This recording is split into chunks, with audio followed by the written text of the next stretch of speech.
How's it going, everybody? Welcome back to another Cyberpunk 2077 video. Now for today's video, we're going to be busting some myths going around in the Cyberpunk community. Anywhere I could go to get a bunch of questions about the game, I went, and I compiled a list of different things that I could test out for a video. So there's a few myths that I want to get into in this video, so let's just go ahead and get right into it. So I'm level 48 in Cyberpunk 2077. I have a lot of time put into this game, and one question that I always had that I kept asking myself was just how the power weapons work when it comes to the ricochet bullets.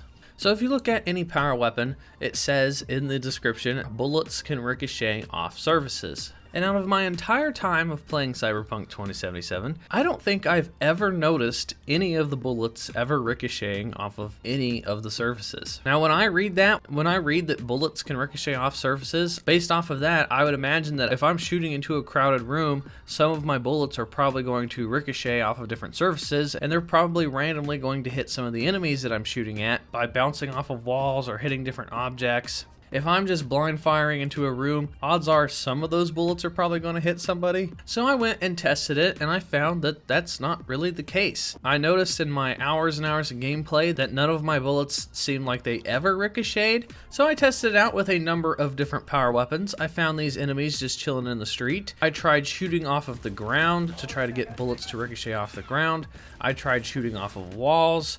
I tried shooting off of metallic looking surfaces, concrete looking surfaces, vehicles. I've tried shooting off of multiple different types of surfaces to try to get any sort of bullets to ricochet. I tried pistols, I tried rifles, I tried shotguns, I tried a variety of different power weapons, and I couldn't get any bullets to ricochet at all whatsoever. And if even by some rare chance that a bullet does ricochet, the odds of it actually hitting one of your enemies and killing them are so unbelievably small and unlikely that I don't even understand why that they put that in the description of the weapons. It just doesn't proc. Out of all my testing, I never saw it proc a single time. So I guess the myth here is, do the ricochet rounds actually work? And I'm going to say that this myth is busted because I can't get them to work. I don't know if this is because I'm playing on old hardware or because this game is not in a very stable state. I have no idea why. I don't know what the problem is, but I couldn't get any bullets to ricochet.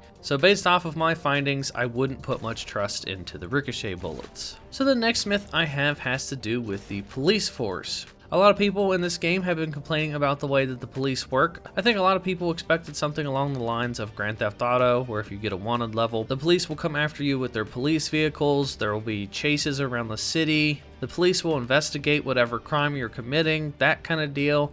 But that's not how it works in Cyberpunk 2077. So the myth is that if you commit a crime, the police will automatically spawn onto your character no matter where you are.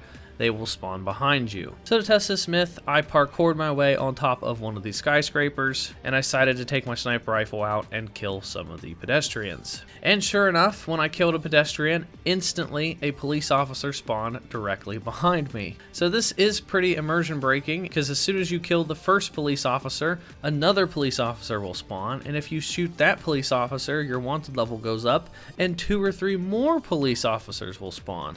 And I thought, well, I was kind of in an open area. There was kind of a helipad on top of that building. It was kind of an open space, and maybe the police just spawned because it was a wide open area. So I decided to put myself in an even trickier situation. Normally there would be a train here if you play on PC or the higher end consoles, but I don't have to worry about a train because I play on the Xbox One. And for some reason, my version of the game doesn't have trains. So it's pretty safe up here. Pretty narrow walkway. I'm sitting up above water. The odds of police spawning up here are pretty slim to none. And of course, I was wrong. The police still managed to spawn directly behind me. So I killed that police officer and more spawned, so I backed up a little bit. I killed a couple more of the police officers because they couldn't figure out how to walk towards me. And then sure enough, as my wanted level went up, even more police officers spawned in. And you guessed it, they spawned directly behind me. So this myth is unfortunately true. The police system in this game is pretty bad. Don't get wanted because no matter where you're wanted, the police will just spawn on your location. It doesn't matter if you're on top of buildings, inside of buildings, no matter where you are, if you break the law, the police will always find you. So this myth is confirmed. So the next myth I have for you guys guys, has to do with the double jump. So if you unlock the cyberware, which gives you a double jump, the myth here is that if you jump from a high surface, you can activate the second jump in midair, thus softening the blow and preventing you from killing yourself. So I tried this multiple times, sitting through the 5-minute loading screens every time I died.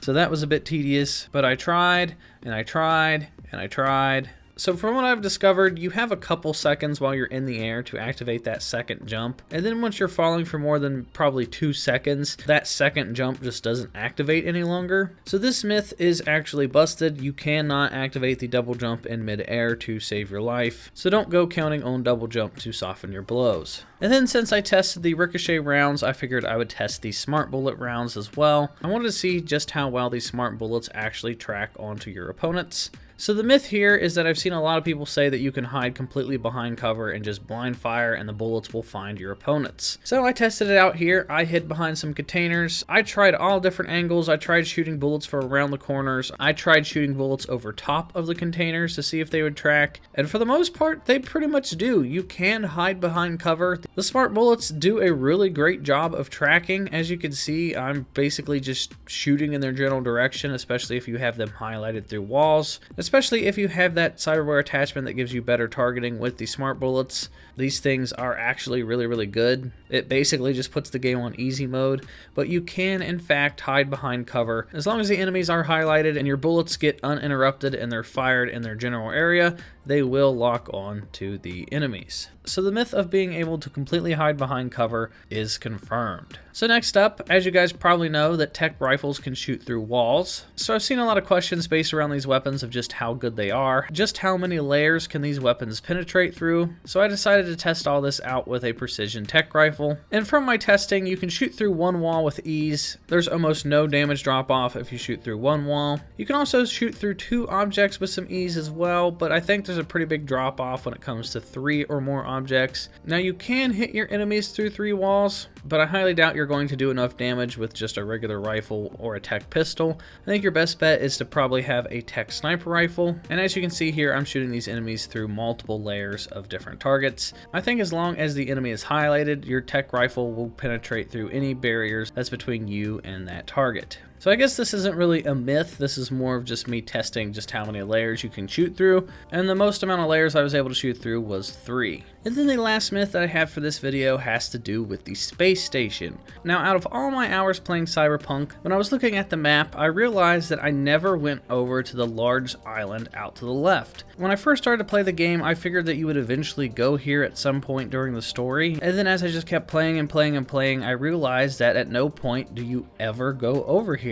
And if you try to physically drive there, you are met with these really large gates where you cannot go through. It is completely closed off, so you cannot take any vehicles there, and the top part of the walls are completely covered with barbed wire. So if you try to jump over the walls, your character will hit that wire and they will take damage and they will instantly fall back down to the ground. So I was determined to find a way past this fence. I wanted to see if I could 1, jump over it, or 2, if I could just swim to the island. So I installed the cyberware to unlock the double jump and I went the climbing. Now I eventually did get myself over the fence, but from there on you have to walk the rest of the way across the bridge because it doesn't let you call your vehicle to you. But unfortunately, as you get closer and closer to the island, it does stop you and it gives you the message saying turn back, nothing out there for you just yet, hinting at there being some sort of future DLC. So I figured I would have a different outcome if I jumped into the water and just tried to swim the rest of the way, and of course I ended up getting the same message. And if you ignore the message and you just keep going anyway, it just teleports you back in bounds.